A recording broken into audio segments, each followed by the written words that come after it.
Hello everyone, and welcome to Katawa Shoujo. I enjoy this. I enjoy this game a lot. I really do. I re-downloaded it and played a little bit. Got through Act 3, mostly. This will have relevance later. You'll notice. Anyway. So, let's just jump right in, right? Oh, no. Sorry about that. I had a moment of stupidity. Anyway, time to start the narration. A light breeze causes the naked branches overhead to rattle like wooden moonshines. This is a popular retreat for couples in the summer. The deciduous trees provide a beautiful green canopy, far out of sight of teachers and fellow students. But now, in late winter, it feels like I'm standing under a pile of kindling.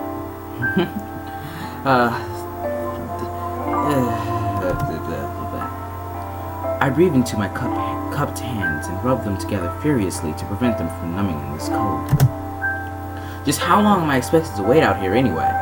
I'm sure the note said 4 p.m. Ah yes, the note. Slipped between the pages of my math book while I wasn't looking.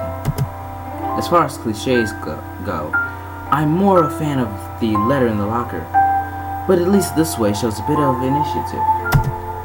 As I ponder the meaning of the note, the snowfall gradually thickens. Oh wow. The snowflakes silently falling from the white painted sky are the only sign of time passing in this stagnant world. Their slow descent upon the frozen forest makes it seem like time is slow to a crawl. The rustling of dried snow underfoot startles me, interrupting the quiet mood. Someone is approaching me from behind. I'm trying my hardest.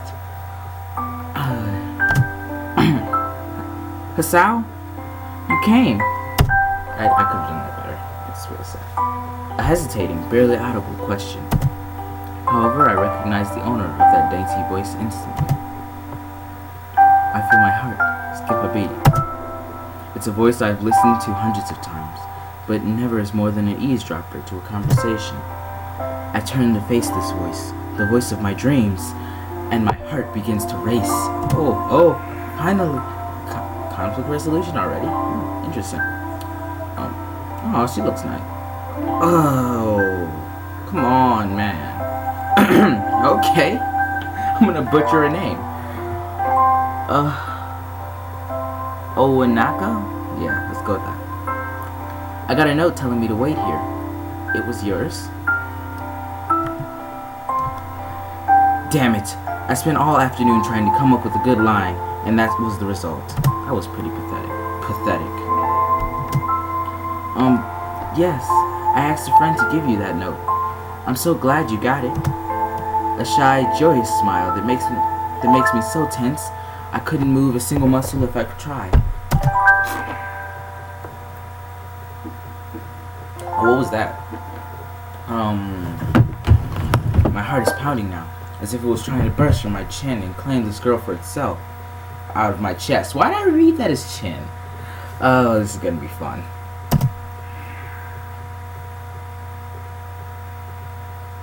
So, here we are, out in the cold. Stay classy, Sal. Stay classy. Once again, the wind stirs up in the branches. Ooh. Okay.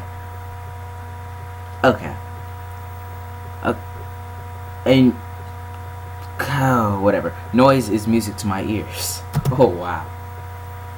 Owanako flinches ever so softly against the gust of wind.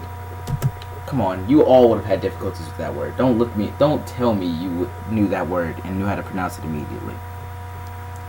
As it passes, she rights herself, as if supported by some new confidence. Did I say confidence? Anyway, confidence.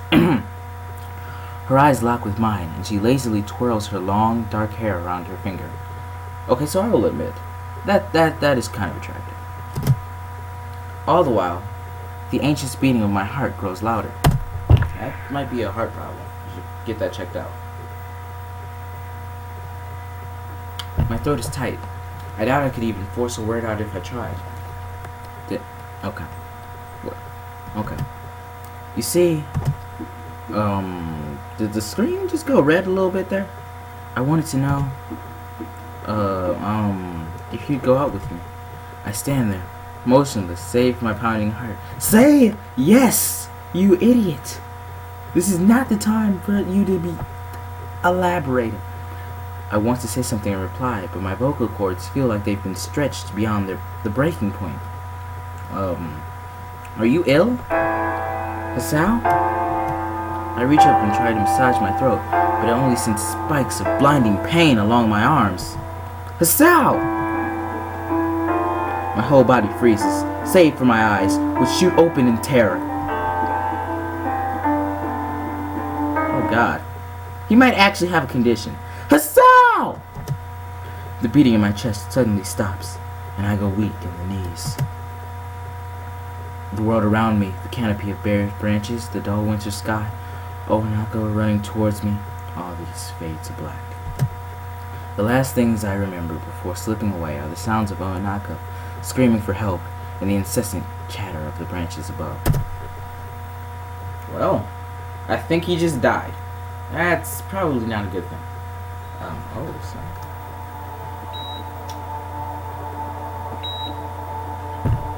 Four Leaf Studios presents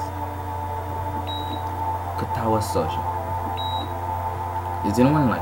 I love the graphics.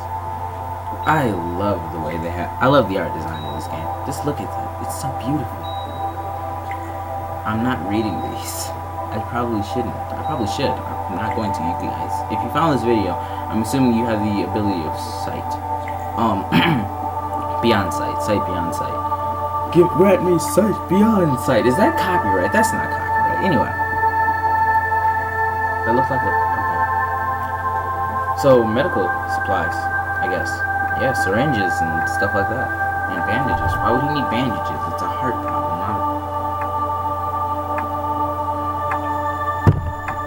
I'm assuming it's a heart problem. Because his, beating. He was talking about how his heart was beating out of control, so I inferred that, there's something wrong with his heart. I can talk over these. There's no one speaking, so it's perfectly fine. Another thing that I can do. I can also, play Game Boy and DS games on this, so I can, Sorry, that's for later. Pretend like I didn't say anything. It's been 4 months since my heart attack. See, told you. I win. Winner. I get cookies. In that whole time, I can probably count the times I've left this hospital room unsupervised on one hand. 4 months is a pretty long time when you're left alone with your thoughts, so I've had plenty of time to come to terms with my situation. Arrhythmia. A strange word. A foreign, alien one you don't want to be in the same room with. A rare condition. It causes the heart to act erratically and occasionally beat way too fast. It can be fatal. Apparently, I've had it for a long time. They said it was a miracle that I was able to go on so long without anything happening. He almost died! Is that really a miracle? I guess it was supposed to make me feel better, more appreciative of my life.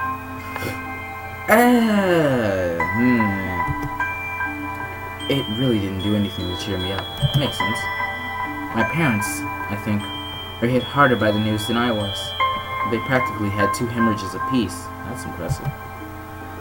I had already had a full day to digest everything. To them, it was all fresh. They were even willing to sell our house in order to pay for a cure. Of course, there isn't a cure. Oh, that's nice. Because of the late discovery of this condition, I've had to stay at the hospital to recuperate from the treatments. When I was first admitted, it felt as if I was missed. For about a week, my room in the ward was full of flowers, balloons, and cards. But the visitors soon dwindled, and all the get-well gifts began trickling down to nothing shortly after.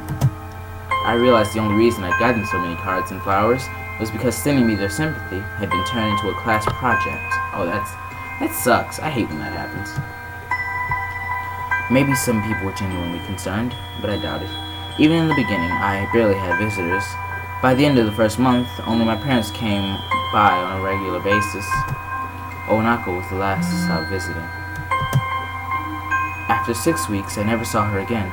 We never had that much to talk about when she visited anyway. We didn't touch the subject of what was between us on this snowy day ever again. Her love almost killed you. You know, your love is poison. The hospital? It's not really a place I'd like to live in. Well, yeah. The doctors and nurses feel so impersonal and faceless.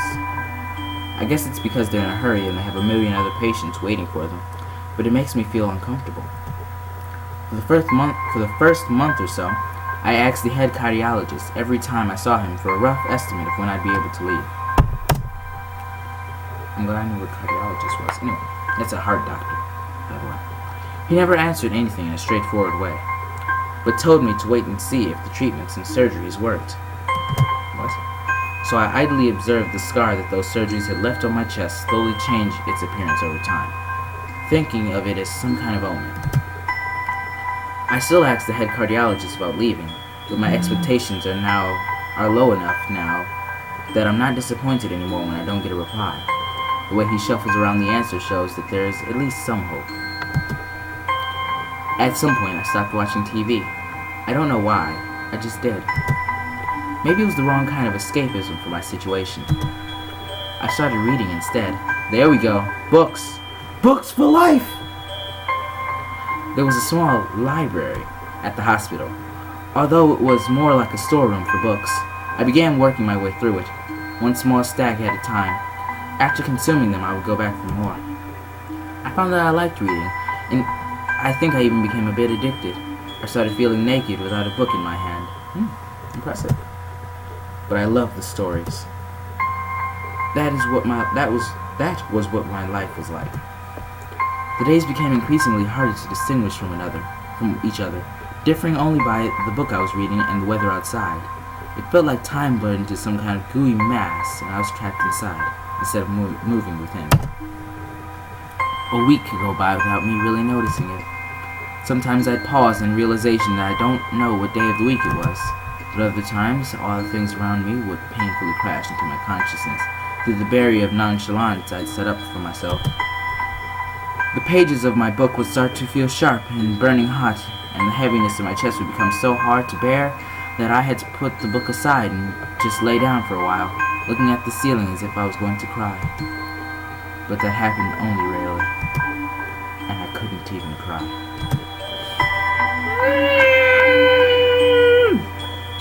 Okay, I'm gonna stop here because my time is getting a little low, but I will be uploading another episode of this today. So thank you for watching, and I hope you enjoyed it. So this is going to be fun for me, at least, and hopefully for you. I hope you enjoyed as well. Thank you, and goodbye.